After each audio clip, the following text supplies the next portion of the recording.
finding paper on cutting mats and wall hanging units. So There we are. The recording started. But yeah. So I think, did you have something interesting last time, Ken, that we missed out on? The project I'm partway through designing at the moment. I've been working on making the 3D models for testing strain on the chassis of an electric vehicle I'm trying to build. But I haven't started printing it out yet because each section with my current print head will take about 23 hours to print. So not small then. But then They're again, about 30 centimeters long. They need to be long enough to stand on. Right, I see. But yeah, you are talking about sort of a full-sized electric vehicle of sorts, enough to hold a reasonably large person. No offense. Yep. Oh, no offense at all. I don't believe in this thing called fact shaming. But yeah, it does sound like one of those projects that would be quite interesting, but also quite involved. That's for sure. Hey up, Andy. Thank you for joining Hello. us. Yeah, sorry, I was on the phone. Yeah, no worries, no worries. Hello, David. Hello. How are you doing? Very good, thank you. Yeah, just to make you aware, Andy, we've already started recording. Fair enough. Got it on record that you turned up late. I was about to say we've got it on the tardy list. Well, it's my birthday, I don't care. We'll let you off without the dunce's hat then. Yeah. Well, I'll tell you what. There you go. What is that? It's a partially made massive dust separator vortex cone. Right. I see. I don't know if it's going to work. It's not very symmetrical, but it was just to try it out. Everything's covered in dust here because I've been handling. This is my keyboard. Can you see the dust on that? Yeah. So I'm out in the workshop here now, and I have 2 old beer making buckets in the backyard. They're no good for making beer anymore because. Oh right, okay. Do you want them because they'll be perfect for making a cyclone chamber? Yes, please. If you want to give them away, yes, please. A brew bucket would be absolutely perfect. Hold on a second. I'm gonna have to answer this, I'm afraid. I'm gonna mute for a second. Hello. There we are. But yeah, so it looks like Andy's been doing some interesting stuff. Yep. Certainly more interesting than me. Well, I mean, yeah. Well, if I was able to progress on the project properly, then I'd say mine was more interesting than a cyclone bucket. But as I've only been able to 3D model test pieces rather than print them, then yeah. I mean, once I get the Volcano hot end, I'll be able to print those pieces off in about 4 hours. Yeah, that's a lot more reasonable. That's the thing with massive projects like that, is you end up spending so much time thinking about it and not a lot of time actually making it. Yeah, and it's just at the stage of doing the tests for the chassis. After that, I've got to look at the motors, how to mount them all, whether to make it a trike, then I don't need to spend £100 on an axle, or whether to spend the money on an axle and have 4 wheels or not. Fair enough, fair enough. It's all interesting stuff, and hopefully we can capture that as it progresses. I intend to photograph it and possibly record it as well. Yeah. Yeah, that'd be a good idea. I had an idea earlier, well, actually several days ago, but kind of been percolating through in my mind. And I mentioned it earlier on Discord of a make-off type thing. If we could organize it and do it with some kind of streaming recording system, where we issue a challenge and people have to make a thing and show all the steps. So they're basically, so you're working in your CAD or whatever, sketching out a plan or whatever, you got to show that, and then people get to see it, and we could possibly then edit that down into some sort of program. Yeah, that would be quite interesting. And so we give the contestants a set of requirements and see what they come up with, and have them document the whole process. Like a bake-off thing. I mean, that's kind of topical at the moment. So it's a bit of a rip-off of their format. Yeah. But we could possibly do some kind of outreach to other makerspaces.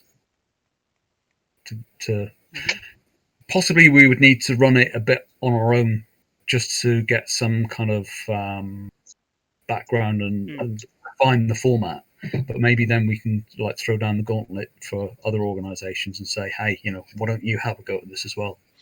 Yeah, I think sort of season 1 could potentially be done in house, and then have some guests for season 2 or whatever. That kind of thing. I was thinking really that it would be quite a short-term thing. I mean, it might end up being really successful, or it might be something that we run as a one-off event, and maybe something else will come out of it or something. I don't know. But I think it'd be worth a try, just as a thing to keep the momentum going until we manage to get a new space, really. How about making it so it's sort of a scrap heap challenge style thing where you can only use recycled materials, whether it's recycled projects or recycled materials from the trash. And it would also be an awesome way of getting rid of old 3D prints, because you could grind them up, print them out, turn them back into filament again, and use the recycled filament. Yeah, though that might not be feasible without lots of equipment we haven't yet got. But yeah, down the road that would be a good idea. I like the idea of that's a term I've been trying to think up actually, and I think you might have just supplied the other half of it. A trash punk creation. The scrap box challenge. Yeah. You can only use stuff that's out of the scrap box of your makerspace. Yeah. And have it, rather than individuals, have it makerspace versus makerspace. Yeah, okay. That could work, I think. Yeah, I think we need to discuss this on Discord a bit. Yeah. Thrash something out. I'll definitely put it in the minutes for our next proper meeting before the end of the year. But yeah, I'm all in support of that. I think that'd be really interesting. Yeah, and I do like the idea of getting some kind of involvement with some foreign makerspaces or hack spaces or whatever. I see what you mean about that grant, by the way. It does seem like it's not quite what I thought it was at first, but we don't necessarily need to do it under the auspices of a grant anyway. I'm just thinking in terms of it can raise our profile. Yeah, we can sort of get known. I certainly think that I'd love to collaborate with makerspaces in other parts of the nation, other parts of the world. It's just getting your foot in the door more than anything. But that grant probably wasn't the way to do it. Yeah, I can see that. One thing I've noticed about most makerspaces, it seems, maybe my research is incomplete, but they seem to be quite insular. They don't seem to be particularly outreaching. They seem to be really sort of focused inside. And I think I would like us to be kind of fanning out into the community and integrating, rather than being like a little bubble inside it. Yeah, a little friend group almost. Yeah. I have found that with some other makerspaces. But yeah, I think a lot more of the professional ones in other countries, some of the larger ones in other countries, do a lot of competitions and things where they're asking other members from other makerspaces to get involved, and members of the public to get involved, where as part of their outreach, with allowing support from other spaces. or from Yeah. the space itself, saying you don't have to be a member in order to do this competition kind of thing. But I think that comes with the size. Yes, but I also think that it might be a way of getting more members by producing something that we can keep throwing out there, like what we're trying to do now. But once we've made a bit of a name for ourselves, so it's a long play thing. It's not going to be to buy like Spring or anything like that. But I'd certainly like to get something like that going. Yeah, definitely. Getting a bit off topic now. Yeah, sorry about that. Dave, has there been anything interesting you've made recently? Don't know about made. I'm currently trying to optimize my laser etcher. Just in bits at the moment. It's just a little Banggood 2.5 watt jobby. Oh yeah. The belts aren't properly tensioned, so there's a bit of slop, which is causing some what do you call them? Artifacts in the print. Look pretty awful. In fact, I don't know if the camera resolution will capture it, but focus? No. Anyway, it's a bit fuzzy. Yeah. So I've printed off some belt tensioning brackets from Thingiverse and a couple of tensioners for the carriage wheels. I don't know if there's a better word for that. Roller wheels, anyway. Yeah. Although having just assembled these, it was a 4-hour print today. I found that the wheels don't fit. They catch against here, so I need to file it down. Unfortunately, there's not a lot of material there because this bolt goes straight through. So tight. Might need to redesign it or do a better print. Yeah. And then once that's working, then wifey had an idea to do some Christmas decoration style things. So I've bought a box of these wooden slices. Oh yeah. And just going to etch Christmas messages and photographs from people's Facebook pages and give them out for Christmas. So is that a CNC based one then? It's a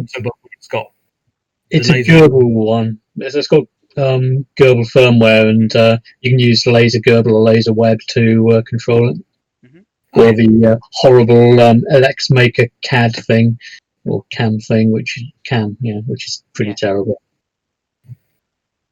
I've hardly used it. It's got a bit of a safety issue where you, anytime the microcontroller initializes, it puts the laser on full power for about 3 seconds. So there was a little scorch marks in my desk. Yeah. Yeah. So do you place that on things then? It's basically an open frame, so you don't have a bed for it. You just put it on whatever you want to. Yeah. I'm quite interested in that idea because obviously the K40 we've got, you can only fit things up to 30 by 20 into it. So this is like an A3 size frame. Okay. Yeah. And obviously there's nothing stopping you from making it bigger. Yeah, but you can put it on any kind of material that is flat enough, presumably, as long as you focus right. So if you had a whole piece of plywood, you could just plonk it on the plywood and etch sort of a corner of it. Well, for instance, these crates that we're building for the Toy Swap, it's nice to directly laser cut our logo onto that. Yeah. But obviously, they won't fit in, so my fallback idea was maybe to etch them on a bit of that really thin ply we've got. Yeah, it's sort of sub 3 mil, isn't it? It's about 2 mil. Tack it on, yeah. Another idea. Sorry, go on. I was just going to say, I think that would look good in itself, just a tiny little engraved plaque screwed onto the box. Another option is that I can cut some stencils out of vinyl, and you can dry brush ink onto them. Yeah, the only problem is I've got to get this done tomorrow and probably Monday. because I got to deliver the first ones for Tuesday. Ah, Yeah. Give me a shout if you need a hand with that. I'm free tomorrow. Oh, okay. Yeah, that might be handy actually. I mean, the remaining stuff it doesn't need the table saw for that. It's just going to be the miter saw. And the nailer. Yes, which I'll be collecting from Ken about lunchtime, hopefully. You said that yesterday. That was exceptional. Things went absolutely crazy yesterday. So usually I'm not quite that. Tardy. Yes, I am that tardy because time management is not one of my best skills. But however, I'm not normally that crazy and just totally everything going at the same time. I don't multitask well. Fair enough. Just one of those things. But other than that, Andy, what have you been working on? Stuff on my website is like not a great deal of stuff, and we're moving rooms around, so a bit more of that. Is that the Tinker and Hackett? Is it? It is, yeah. Don't go looking at it yet because it's not. It's terrible at the moment. Fair enough. It's going together, but mostly in my head. Yeah. Well, I think we'd said earlier that with big projects, it tends to be more in your head than actually doing stuff. Yes. Yeah. You know, especially when you're working solo like this. Yeah, I did manage to get some. So I wanted some material effects, and I started off by taking photos of some raw pallet wood and aluminium. I got some aluminium plates actually here that I bought for another project. So just basically 3mm aluminium plates. I took a photo of that with the film removed, but it's so glary and it doesn't tile well. So I ended up generating one using a kind of a process used on the GIMP where you use a random noise pattern and then you do a motion blur on it, and it does produce an effect which looks very, very much like aluminium or brushed aluminium. And it's actually come out quite nicely. I'm quite pleased with that. I've got to do something about the wood now because that hasn't come out too well. Phone cameras are not really very good for that sort of thing. Especially not macro shots. Well, it's not really a macro shot either. But the problem is that the depth of focus is too loose, and so one end is slightly blurred. And then when you've treated it to various processes in the GIMP to try and make it look better, it's not very even. So yeah, going to have to work something out on that to make it look a bit more professional. Yeah, I thought about using the new high def Raspberry Pi cameras. Oh yeah. For the photos for my website, because with the fact that you can get, I think it's C mount lenses, I could get a nice little macro lens with some good glass in it. Probably take some half decent pictures that way. Like that telephoto lens mounted one. The exact opposite of that. I don't quite need a foot long telephoto lens on a Raspberry Pi camera. No, and the size of tripod you'd need to keep that stable would be unreal. Yep. It's funny, I had a project at work that I can't obviously talk too much about, but if the high def Raspberry Pi camera was available while that project was underway, we probably would have ended up with a very similar lens setup with a Raspberry Pi cam with an adapter with a massive telephoto lens on it. Because we needed something like maybe. I think it was like a 4 or 6 degree field of view. It was really narrow. With like a 1080p sensor on it or something like that. Yeah. But I don't know. I might visit it for the photos for my website. Yeah, it might do the job. You could probably make up a little photo booth that you could. Yeah, that's what I was thinking. If I could get a nice little ring light that would fit over the Raspberry Pi camera as well, and then a couple of side lights, but something simple enough. But what I've got at the minute, it's too finicky. it's too There was- jury-rigged. There was some site, I read an article on, I don't know, a year or so ago, Mhm. and they were talking about, what was it? They sold, I can't remember what it was they sold, but it doesn't really matter. They had large volumes of it coming in Right. that they needed to take photos of from 6 angles. Mhm. And it was taking a massive amount of their time. So they ended up making these Raspberry Pi based photo booths Mhm. with an acrylic or glass sheet in it that you place the object on. Mhm. And it had 6 cameras. So you place it on it, you close the door, which has got a camera on it, push a button, and it takes all the shots simultaneously. Yeah. And then get out, do the next one. Because they were processing thousands of these per It's day. cataloguing stuff and all of that Yeah. kind of thing. Yeah, exactly. And it turned out that I think they made like 4 or 5 booths or something like that, Mm. which cost them a couple of grand. And they reckoned that it paid for itself in a month. Yeah, exactly. Just on saved time. Yeah. Mm. Yeah, their efficiency went right up on that. So Yeah, it's something I could think of for my website pictures. Maybe try and get one of those little turntables. yeah, I don't think you necessarily, for your scale, you probably don't need to Yeah, I worry. don't need like massive amounts of cameras and that kind of thing, but a little Yeah, just a little turntable and have a little GIF of it spinning or something would be pretty neat. that would be quite good actually. Hmm. Certainly for the sorts of things that you've got on sale. Good evening, all. Hello. Evening, you're right. Yes, my apologies for being late again. Ah, no worries, Paul. These things happen, but we might need to rearrange the time if this keeps being an issue. It is 6:30 as well. I think between 6 and 7 is a bit of a nightmare for me. Ooh, feedback. But yeah, we'll have a quick chat after this, and we'll maybe push it back a bit till 7, half 7, something like that. Yeah, awesome. I mean, don't go out the way just because of me. Well, it's not just you. Andy's a bit tardy as well.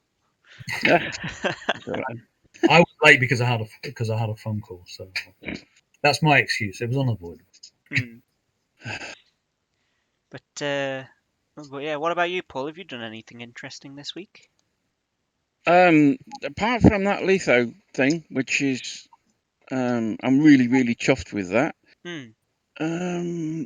No, because I've been playing with one of my printers trying to get the bed sorted out on it. I purchased one of these BL Touch units. Ah, yeah. Upgraded the firmware on one of the printers, and my troubles just went on from there. Is this a CR10? Is it? Yeah, Hmm. but I was determined not to let it get better of me. So the litho was actually printed on the CR10 that I was having problems with. So I am well chuffed with the state of it now. That Yeah. one that came out really quite nice as well. It did. It did. Yeah, I was impressed with the video. I did a proper like 20-30 second video, but it's Discord's not big enough. No, it's only like 5 so- megabytes or something. Yeah, Tiny I need like to upload it somewhere so you guys can see the proper effects on it. Hmm. Put it up on the tube or something like that. Yeah, What? just a private video Creating on YouTube or something. Can you just throw something on? Can you? Yep. You I'm would not a need YouTuber. would need a Google account, but yeah, Oh, I've got one of them. Yeah, you I can think just I think basic accounts are limited to 10 minutes though. yeah, but that's not a big deal for a lot of people. Okay, let's see if I can do that while we're talking. But yeah, that it is a bit of an issue with Discord. Is you can't obviously send larger files unless you pay for Nitro. Is it some? Yeah, it's Nitro. I think Sorry, go on. I was going to say I think it's a little bit outside of the use case of the free use case for Discord, isn't it? Yeah. Pushing the envelope a bit. Sorry, again, go ahead. What gets me is you can send 3 photographs of 2 meg apiece, perfectly fine. But if you send all 3 at the same time, it says that it's too big. Yeah. Yeah, that sounds about right. I think that might be more of a bandwidth thing, maybe. But you can send them individually, no problem. Yeah, I think generally web servers have an upload limit, and if you're uploading them all simultaneously, then it's all comes out of the same upload budget. Right. So it depends on how they got it set up, obviously, but certainly with Apache or Nginx, you generally set a singular upload limit. And I think when you do an upload of multiple objects, they're all hashed together. Okay. I think that might be the technical reason behind it, Mhm. unless I remember that wrong. But certainly had issues with multiple uploads in the past, and it's been that setting. Well, it goes to explain it. Now, how Yeah, on makes earth sense. do you upload to YouTube? You go to your channel. Yeah. And then there's an upload button. Yeah, I think it's normally on the top right of the screen. Share. I'm on my iPad. Ah, So I don't know about on the iPad, but on the Interesting. PC, it's top right. There's 4 buttons on the top right. right. You have an option to share the video to the YouTube application, 'cause that'll probably do it. Yeah, I'm just going through that bit now, or trying to. yeah. It's funny, I've done nothing interesting this week, really. All I've done is risk assessments and presentations and stuff. Well, the risk assessments were really good. It is a chore, but it is Yeah. a very, very necessary chore. Yeah, I've tried to set it up so that it's not hard to do. You know, it's I literally think just assessing what the risk is before you make any changes, assessing what the risk is you do after any changes, and that's about it. Yeah. You know, that's a good format, and I like the way that you've represented it graphically as well. You know, with the matrix and the colours, that makes it really clear. yeah, exactly. It's how you want to aim for all greens if you can, basically. Yeah, it gives you zones that you can work with, and you can visualize that in your head that you want to be in the green zone. That's really good. Yeah, exactly. But yeah, I'm probably going to crack on with a few presentations next. All right. Similar to the style that Glyn suggested. Yeah. During our last chat that we didn't manage to record. But I've got his template. You know, we're using the color for the new logo and that kind of thing. And I'll just briefly explain what the hazards are, what we're putting in place, that kind of thing. A bit more detail in the risk assessment and a bit less boring, hopefully. Yeah, that should be good. So are you just going to make them as a slideshow, or are you going to do a voiceover, or? I'll probably just do slideshows for now. But I think, what was Glyn saying about his app or whatever it was called? The e-learning platform. Yeah, I know the one you mean. I think the main thing is, as long as I can get PowerPoints made, then Glyn can mess around with the rest. Yeah, that sounds good. It sounds like a process is forming around that, which is very important. That was a quick upload, Paul. Yeah, it's only 20 seconds. I've got a really fast internet connection. Look at you. Wish mine was that fast. I think I've got something like 600 megs down and 120 up at the moment. Are you living in the data center then? Well, no, not quite. I mean, if I was in a data center, I'd have 2 1 gig down and 1 gig up. As long as your peering's working. Oh, no, mine was working absolutely perfect. I built a data center. Did I tell you guys that? I think you might have alluded to it in the past. Yeah, we had. I just wasn't happy with my previous employer, Atos, and I said to the main guy in Telford, the main manager, I can do a bloody darn sight better job than you. So he said, "Go on then." So I did. Right. Okay. So, do you know what they called? Rockford IT. I know Rockford. Yeah, well, the company I worked for had a cage up in Rockford IT, up in near Wicks. So I don't know if are they still going. I think they might have diversified. I think they might have gone bust. I'm not sure. Yeah. Their SSL's gone, off their website. Oh, right. So- Um, Yeah. yeah, Oh, well. Hey ho. IT. Blast from the past. There you go. Yeah. I used to go up there relatively regularly because living in Telford and with most of our infrastructure there, it was usually me who drew the short straw on that. Yeah, Hmm. cool. Speaking of servers, Andy, Yeah. with that new rack that we inherited, Mhm. what kind of stuff do we need for a new space? Do you think? Well, that thing that sat on top of it is a UPS. I don't know if Mhm. you clocked that when you were looking at it. Yep. Don't try shifting that without assessing its weight. It weighs about Yeah. 6 stone, I think. What are they? They're lead acids, is it? Yeah, it's basically 80 or 90% lead acid batteries, and Is it a 2U or a 1U? it's a 2U, but it's not a full length one. Right. Okay. So it's a 2/3 length. Yeah, it's going to be a 2-man lift properly. That. Mm. I actually got it out there, but it's not advisable to do it. I think it's probably about 40 kg. Yeah. Yeah. So that's there. I had a look through the menu on it. It looks like it's got a decent capacity, but the only real way of testing that is to actually put a load on it. Yeah. Now it's probably about 3 years old, and the normal life of lead acid batteries in those things is about 5 years. So we should be all right. Yeah. We should be alright for a few years, that's for sure. So that gives us a basis, gives us a bit of a foundation to build things on, Mhm. and we would need a switch. Yeah, we got that. Yeah. Okay, and some servers to put in it. Got that. So those PC units that are sat outside it, I think might have been somehow like mounted in it. Maybe had a shelf in it or something. But Okay. really, you want rack mount. Yeah, I got that. I can take care of Yeah. that. Don't worry about that. That basically is what we need then.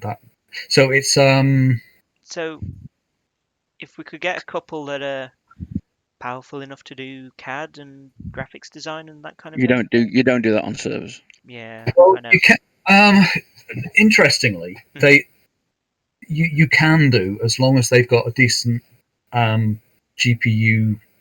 PCI Express, like 8X. Or Yeah, you're better off those other PCs you've got. You're better off setting those aside to do your graphics and CAD stuff on, because that's what they're for.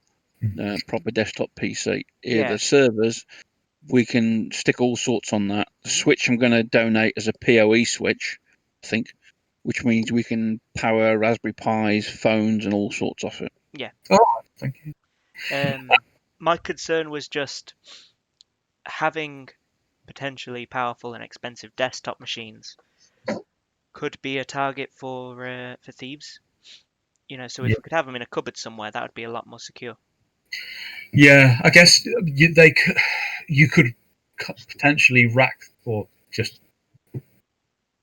stack those PCs on top of the rack or on a shelf in the rack, but that would take up about a third to a half of the rack, and the cable management would be a nightmare with those things. Obviously, they're not designed to be put in a rack.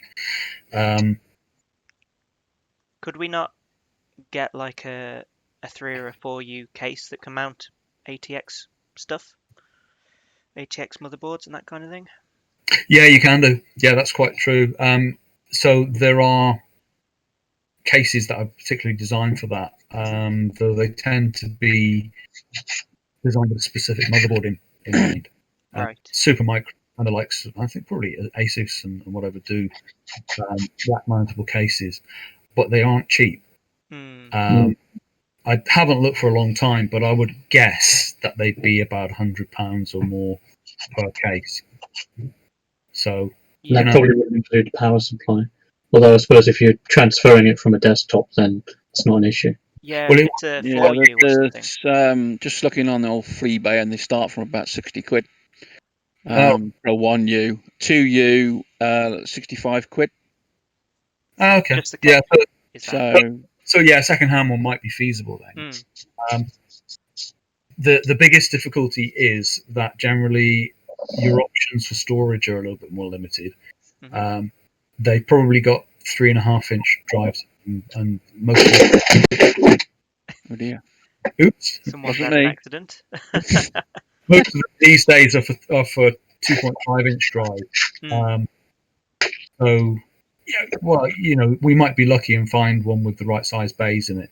They haven't got lots of bays because obviously they're just consumer PCs, I and mean, we don't need arrays or whatever in it. We can just stick a single drive in there or Mm. whatever. yeah, With the exactly. server you set, put a single drive in, you would normally at least mirror it. They expect you to do that because a server use case is very different from a desktop. Yeah, definitely. Yeah, that's why transferring a desktop into a server doesn't necessarily make economical sense, really, to be honest. Mm.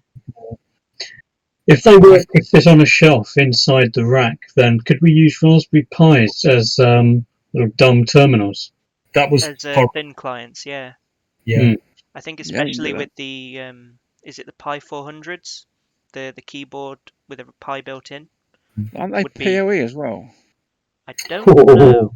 Maybe They they are awesome. I believe they've got a PoE. What do you call them? The Ethernet Hat. converter thingies. Yeah. Yeah. See, But I use here. Sorry to keep interrupting. no I worries. use a PoE. Well, I had PoE hats to start with, which are basically these, which I'm just about to chop in the channel. And I moved across to these little buggers. PoE. Hi. Oh yeah, they're quite neat. Hmm.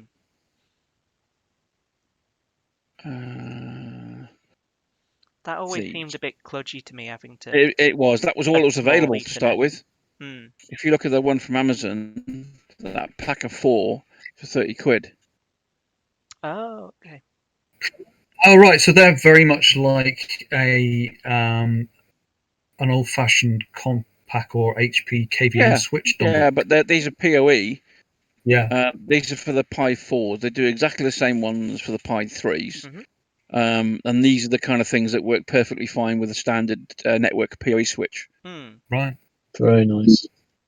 Yeah, I think. Makes things really simple. You haven't got to worry about power supplies, and the less cables we put in the way that people to get hold of, the better it is for us. Yeah, exactly. Yeah, that's true. I mean, I'm not expecting to be able to do a kind of a full or everything brand new greenfield Mhm. installation, but it would be nice to have stuff that's Yeah, reliable. the stuff that we put in the infrastructure, as it were, we need that to be as reliable and pretty much as new as possible. Yeah. Everything external from that can be hand-me-downs as well. Yeah, I mean, one thing that I do want to have once we can do it is a centralized file server. Yeah, I was about to suggest that. Mainly because it gives people a place Thing. to put their stuff, and also if you want to use a CAD station and then go to a laser cutter or a CNC, Hmm. you don't then have to sort of wander around with USB sticks or go around to find one when you haven't got one handy. Yeah, don't worry about that. We'll sort that. Would Yeah, we be able to VPN The server I've got in mind I'll stick ESX on it. We'll have a load of VMs on there. You'll be absolutely fine. Don't worry about it. Mhm. What would be nice as well is be able to hook the printers up to Octoprints and have the Octoprints also connect to that file server. No problem. yeah, that's kind of the kind of thing that I had in mind, Ken. Yeah, that's exactly it. Just to reduce the friction and make it a little bit easier for people to work with. Yeah, sort of pick up and play. Almost. Yeah, exactly. And then we can have a dedicated laptop attached to a bunch of 3D printers, Mhm. and with Octoprint online, you Nah, you don't use a laptop for Octoprint. You use a Pi. don't. Well, you know what I mean. Yeah. Okay. Yeah, keep it simple. Keep it really, really simple. What I was thinking of was for stuff in the general public area. is to make it quick and easy to lock up at night and set up in the mornings. Yeah. You've got a Pi in a box with one of these PoEs. You plug it into the network port on the wall. Job done. Plug the monitor and keyboard into it. You're finished. Yeah. It's automatic from that point. What I do think we need though is to be able to switch the infrastructure stack off when we're not there for protracted periods. If we, like maybe not over the weekend, but during the week when we have several days when no one's likely to be there all the time. I think we would need to be able to spin everything down. Now, I know ESX can do that relatively easily. Yeah, that easy. I'd argue against locking up Raspberry Pis. A lockbox is a much more attractive target for a thief than a board that they don't understand what it is. Yeah, probably. I think you're right to an extent. Certainly, if it doesn't look like it's a computer, it's just a bit of electronics, then anyone who's a bit shifty is possibly going to just overlook that. But if they saw a stack of computers, even a rack of them, they know that's computers. It's like flashy lights and cables coming out of that. Yeah, that's computers. Yeah, but we're more likely to lose SD cards than buy themselves. Yeah, I think you're right. Generally speaking, I think it's going to be more likely to be opportunistic things like small pieces of, because unless we were unfortunate enough to get burgled, and we have to consider that a possibility, burglars generally want something which is a return, and so they'd be looking for laptops like that. Yeah. I've had a bit of experience of burglaries. One of the places that I worked at previously got burgled, and they went through the whole office block, and they literally were looking for laptops. And they went into every single office and they stole every laptop in the building. Apart from a few that were obviously completely rubbish. But thieves getting picky. I think so. Like broken screens and that kind of stuff. Yeah. But yeah, they just went through and they came in using a credit card to bypass the entry system. Went through to the reception office, went straight to the key press because they evidently knew where it was, and levered the lock off the key press, and just then left with a handful of keys, and then the cameras then show them coming up the stairs and going into the. Wow. I mean, if we've got a PoE switch, we could put in cameras quite easy. Yep. Yeah, though I don't want it to become too dystopian. No. I'd want them more external than internal. Yeah. We will have to talk about it and about the whole issue, all the ethics and. Yeah, I tried suggesting door cameras before, but Emily was against them. Yeah, I'm not too happy with cameras inside the building. Probing at what you can, what you're working on, and obviously who you are. But having cameras just pointing outside to see if there's anyone shifty running into or out of the place, that's probably a different question. Yeah, I think I would say, to be honest, camera wise, when we had the data center, it's once they're inside, there's not a great deal you can do. It's the arrival and ingress and egress. Yeah, that's what I was thinking. Just take a photograph of people that go in and out of the door. Yeah, I think one thing I would like to see would be PIRs that alert us by some kind of messaging, so that if it's outside of a time when people are there, if the alarm is set, or if it gets triggered, it doesn't necessarily set an alarm off. It just sends a message to the trustees or something saying, "Hey, there's someone in the building. We just had 3 triggers." And then you can potentially look at the cameras remotely and say, "Oh yeah, look, it looks like someone's broken in," and you can call the police. Rather than going for the full sort of make it Fort Knox, I would prefer to make it a bit softer and more potentially human controlled. I mean, Yeah, because whatever you do is only a deterrent, not a prevent. yeah, exactly. So not necessarily keeping more than an hour or two of the video feed unless you get triggers, manually inspect and go keep, basically. Yeah.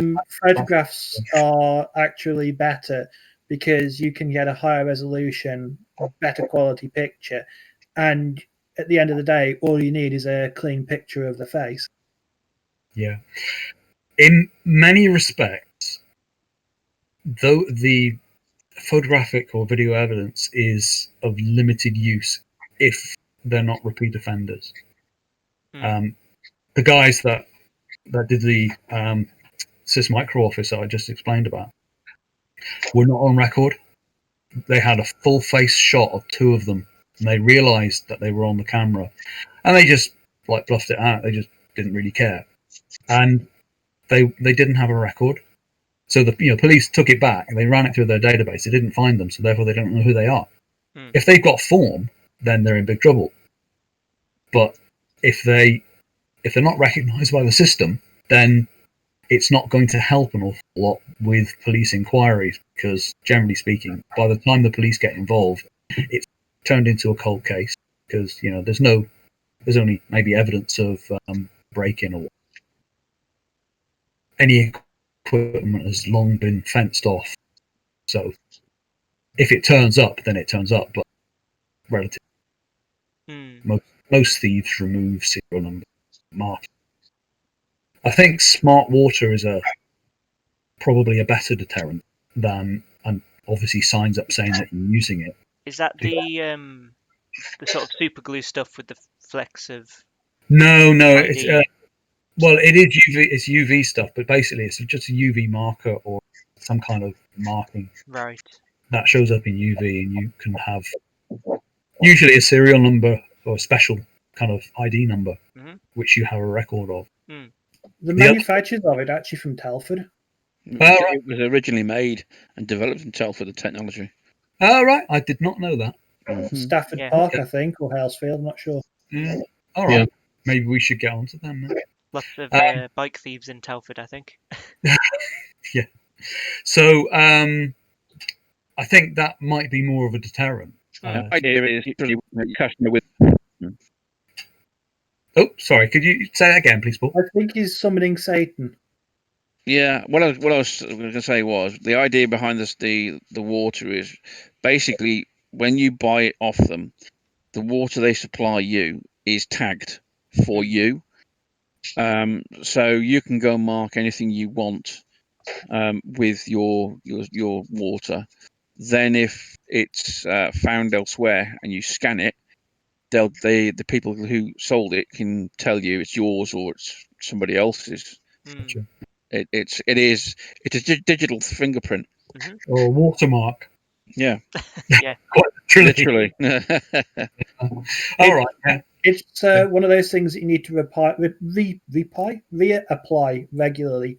It's a never dry liquid. Yeah. So it rubs off quite quickly. All right. Okay. It's something we'll need to consider because obviously our stuff is used frequently by a lot of different people. Yeah. Well, I guess we need some kind of way to identify stuff, but really we need to set things up so that it's much more difficult to get them in the first place. Yeah. Exactly. We just need to be cognizant of that when we set the. But once you've got an intruder, basically all bets are off, and we just have to kind of hope that that doesn't come up, but it is a possibility. Brings the no, you can't hook 240 volts up to the door handles. Active security, yeah. Maybe no. No, you're not allowed to do that. Right. Can we build a Terminator or something instead? No. I tell you what, Adam can probably build us an Iron Man animated suit. Yeah. That scares. They'll probably nick the suit. well, knowing Adam, they probably would. Yeah. Yeah. Only if I don't think that it's not occupied. You know. Yeah. If they don't realize It's an animatronic. The thing is to remember with buildings is you're only as safe as the burglar is as good. If you think about it, if you've got a crap burglar, you're safe. If you've got one that's really good, knows his job, knows how to get around things, you're in trouble. Yeah. Mm. Simple as that. And there's no point, to be honest, there's no point spending a fortune on security if our procedures for looking after what we've got are no good. Yeah. Yeah, I agree. And And the other side of it, I think, is community ownership. Tend to think if we can get people to buy into it's ours, as the community, Mhm. then that's a trespass that a lot of people are less likely to decide to go for. Mm. If they Mm. think that they're putting out people that they know, and who might realise that it was them, they might think twice about it, or they might just overlook it because they don't think it's worth it, or Mhm. reputationally, maybe it's too identifiable. Maybe our logo's just plastered over everything, and if they Yeah. take it up to cash converters or whatever, and it's got our logo on, then There's when I started doing my engineering degree, my first engineering shop I went on to the shop floor, there was a big sign on the wall, and it basically said something along the lines of, "These tools are ours. If you want to steal one, come and ask me for it, and I'll give you it rather than you steal it." And they never lost a single tool because nobody's going to come up to you and say, "Can I have that?" Mm. it's an interesting ploy, and I think Yeah, it works. It really does work. yeah, that's basically what I was saying earlier. That's ownership. It's joint ownership. Yep. Yeah. In a nutshell. So yeah, I think that is probably something we should have up on posters inside the space. Yeah. If you want it, just ask and we'll give it to you. Well, Within maybe reason. maybe not. Maybe let's rephrase it a little bit. But if you can put it from the perspective of, if you steal this, you're actually stealing from your friends and the community, and you're actually, it's not just affecting us; it's affecting everyone. Mm. Yeah. Yeah, I have to maybe think of a way to rephrase it, but in a nutshell, that's the right message. Isn't Well, it? that's exactly what it is, basically. Yeah. All of our tools can be used by anyone, provided they're safe. Mm. And while the makerspace owns them, it doesn't stop anyone from using them. Although I think it might be hard for some people to steal a massive tabletop CNC machine or something like that if we get one. Yeah. But yeah, it's as we were saying earlier, it's more likely to be the small stuff. Yeah. Screwdrivers and memory cards. The petty thieves, as it were. But Yeah. yeah. At the moment, we're not really at risk of that Hmm. because we are a very small kind of group. We don't have that much footfall, and certainly this year has been immensely quieter than before. But once we move to a more high-profile space, then we will start to get wayward folk. It'll be interesting to see how other spaces handle that. Especially, what is it, Fizzpop? Is it one of the larger ones?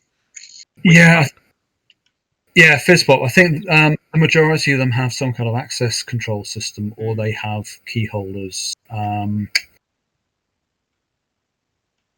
It's kind of RFID-based access control systems are the norm, I think, with the bigger space. Mm-hmm. And the smaller spaces tend to do what we do. We have key holder, physical key that gets through the door. Yeah. I do think that we need to have some kind of access control. I think it needs to be backed up by something a little bit more robust as well. I like the idea of having opening hours and keycard access. Mm-hmm. Yeah. So you've got a key holder that opens the place up, and then anyone can come and go if they've got the RFID card. Yeah, but obviously we do need, because of the way the charity's set up, we need to allow the public to come in. Yeah. But we can determine when they're allowed and on what basis. Yeah, but you could use the key card access into sensitive areas. So you've got your doors are open for the general public area. Come and see what we're doing if you're interested. Yada yada yada. Yeah. And then for where stock is, where coffee, tea, all that kind of stuff for us, or where your bags are, all that can be blocked off. Yeah. Away from general public.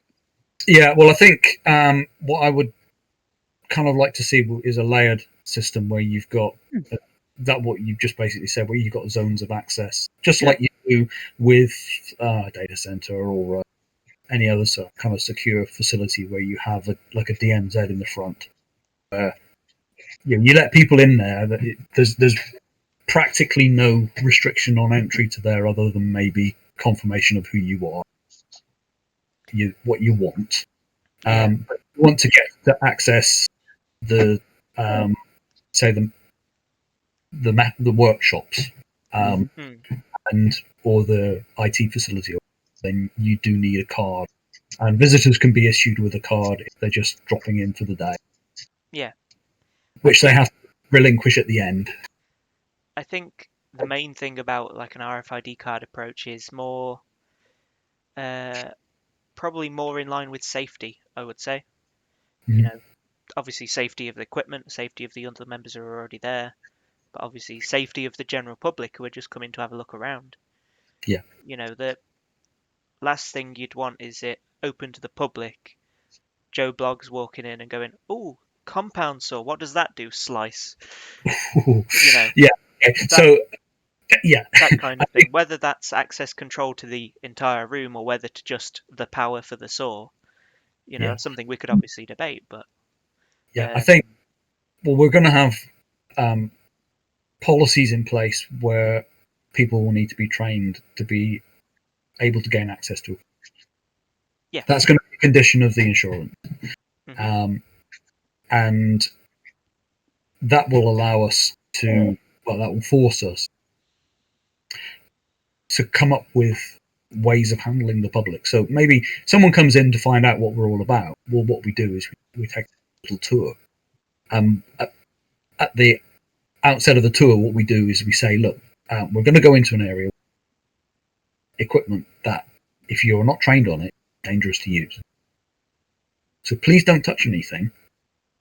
You're certainly welcome to ask about it, but we don't want you to just go powering things on or touching blades and things, because you could get cut or injured.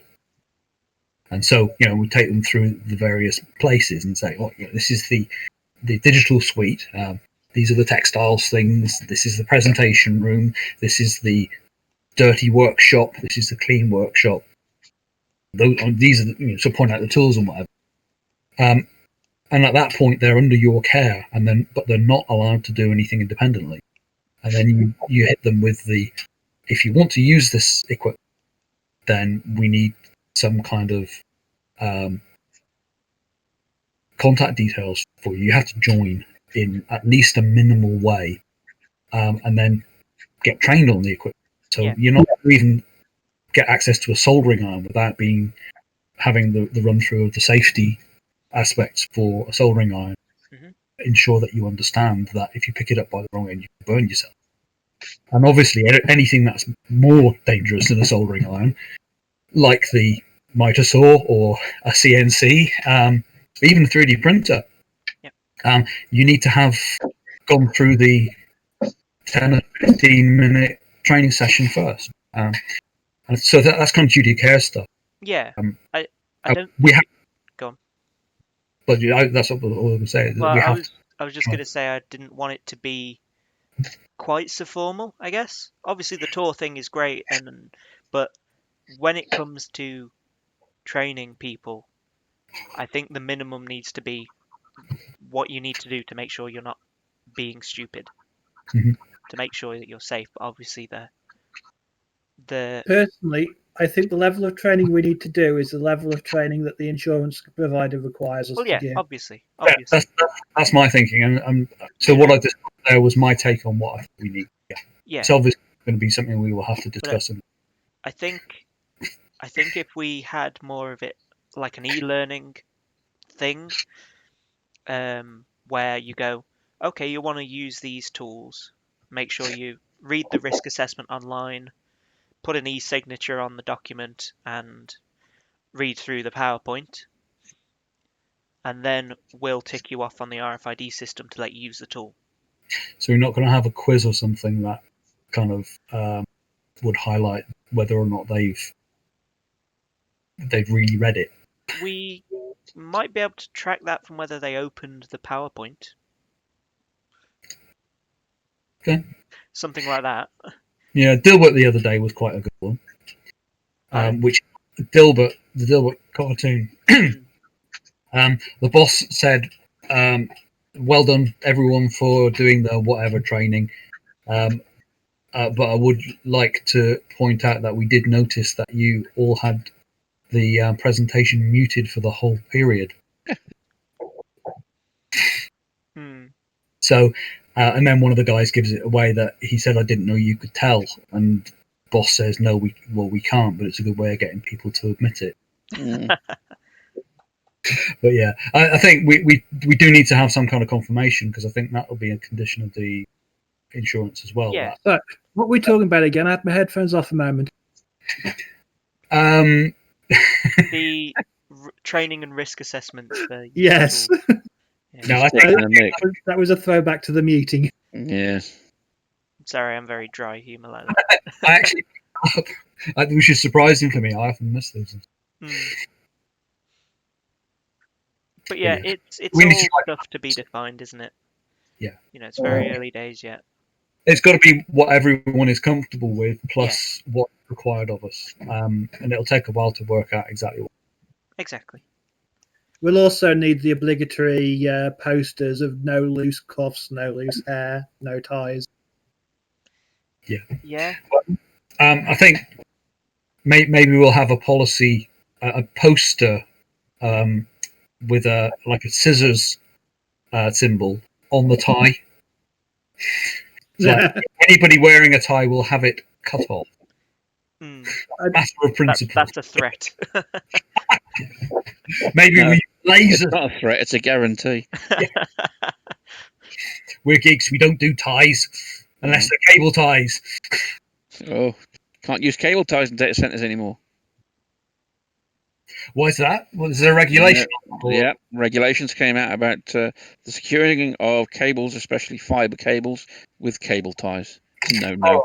Can you use those Velcro ones now? Yeah, or is that? That's what most uses these, isn't it? So you can't tie cables with cable ties. Well, I think environmentally they're not very good, because they're very, very single use, aren't they? That's true. But also, I think the materials they're made of are probably very toxic if they burn, and that's all. There's all sorts in the plastic.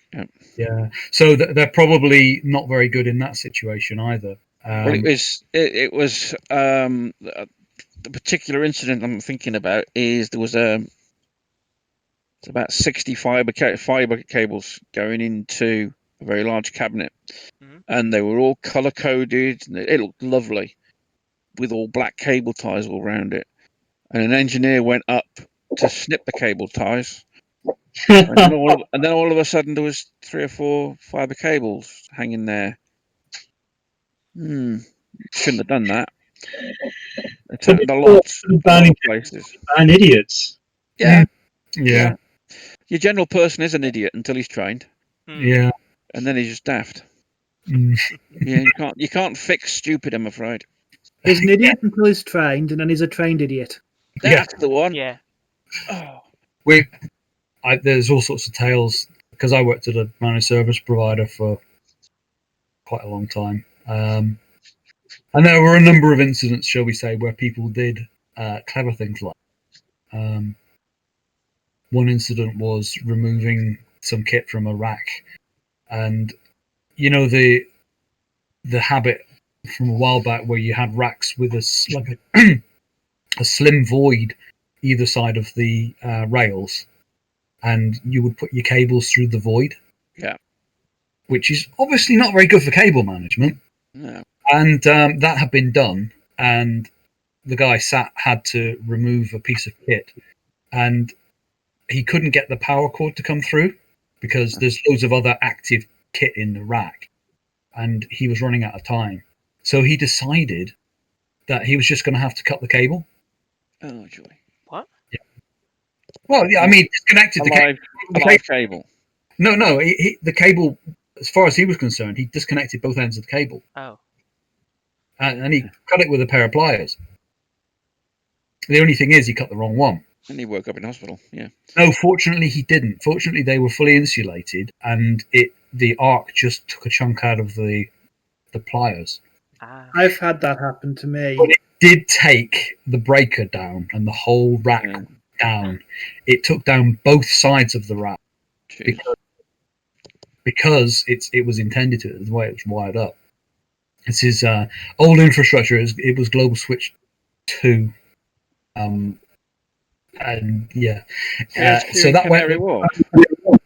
Yeah, that's the one. I used to go down there. I do work for Atos down there. All right. Well, just about everyone's got space in Canary Global So- Switch 1, 2, or 3. But GS2 is a very old building and very dusty, and it's not. Are they still having flooding issues? I have no idea because I haven't been down there for like 8 years. Yeah, at ASOS, you know ASOS, the clothing company. Yeah, you all know them. Mhm. Yeah. They had 60 servers in the basement DC at GS2. All right, and it flooded. Yep. Ouch. Yeah. Flooded. I'm not just talking about a foot of water. I mean, floor to ceiling flooded. Yeah. Oops. They lost so much stuff. It was unbelievable. Yeah. It was. That's what actually made them to go with Microsoft Azure. Yeah. They couldn't recover from the loss of that. And then about 6 months later, their main returns center burnt to the ground. Weird that. Yeah. When I was working at the company in Birmingham called Cortis Micro, when we used to go down to GS 1 and 2, sorry, 2 and 3 rather, quite frequently. My boss was actually trying to get the ASOS contract at one point. He All right. bid for it, and we all had to like put in sections in for various support elements in that, having to do that. But he didn't get it. I mean, It was an incredibly complex contract when Atos won it. It was horrendous. The Line 1 support that they had to provide was horrendous. We got 4 extra team members just to support their L1 stuff. Yeah. Because they had so many problems with their databases and everything. It was just a nightmare. Well, that probably wouldn't have stopped Sandip, our director at the time. He would have said we could do it and then solve the problem later. He always. Yeah. You always a lot of the big people do that. When you can, that you can throw 50 people at a problem at an instant's notice. You'll tell the customer anything to get the signature. Hey ho. Yeah, not Yeah, to we digress. interrupt or anything, but Yeah, we're just reminiscing. I'm going to interrupt. Sorry, I'll shut up. No, it's all right. We're over an hour at this point, about an hour and 15. I'm going to wrap up. If you guys want to keep joining, then you can witter away to your heart's content.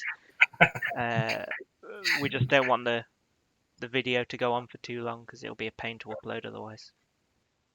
Okay, well On my let's snail close. internet. Yeah.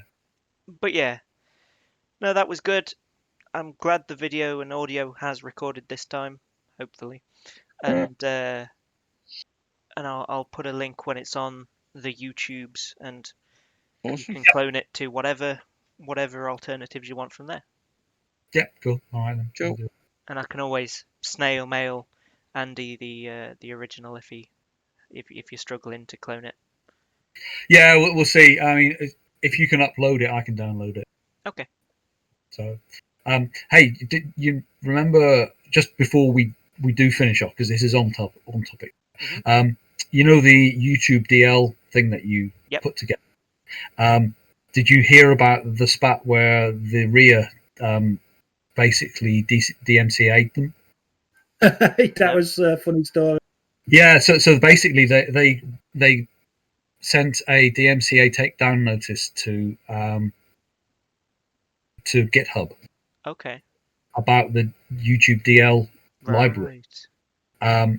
and they basically were putting it.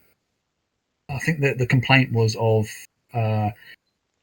enabling bypassing of a technical measure, which is part of the DMCA rules that you're not allowed to like defeat encryption and that kind of stuff. Yeah. Got taken offline, and eventually, so GitHub has to do this because the law says so. So they took them offline. Yeah. But behind the scenes, they worked with the Electronic Frontier Foundation, and they got a lawyer to have a look at it. Mhm. And the lawyer said, "No, this is complete rubbish. It does not do any of these things. We've got source code that proves it." Yeah. And so it got restored. But I've actually cloned it onto my computer now. A lot of people do the same kind of thing, just because the media guys they'll try anything, and it's just because people can do what you're doing, where you've got your little server which downloads videos for offline viewing, which is totally legal. Yeah, exactly. Yeah, on that case, the RIAA or RAII, sorry, I can't remember. Really, They actually committed perjury on that claim because they claimed that it was designed intentionally for committing copyright theft, and actually added a piece of code to the source code saying it, information that wasn't originally there. So they planted a patch that made it do what they. Yes, they committed perjury. Know that I just knew that it got restored, but it's not the first time they've done tricks like that. No, So it's not hear it. Also, someone used a bug in GitHub's code to actually upload the YouTube download code up to the DMCA's GitHub repository. Right, yeah, and another guy put up the code for GitHub as well, which he then spread all over Reddit and various other places in protest, because GitHub had done the takedown, which they had to do by law, but obviously you know what people are like. Yeah, exactly. But yeah, so justice seems to have been served on that one. So Yeah, it doesn't always work. It was I'm relatively swift. I'm gonna have to run. I've got a cat that's being a bit of a brat. Yeah, okay. Yeah, no worries. We'll end it here anyway. Yeah, we'll say bye bye now then. Yeah. Nice to see you all, guys, and we'll. Yeah, I'll see you both soon. See you. Yeah, all okay. See you soon, guys. Bye. Bye. Bye. Bye. Bye. Bye.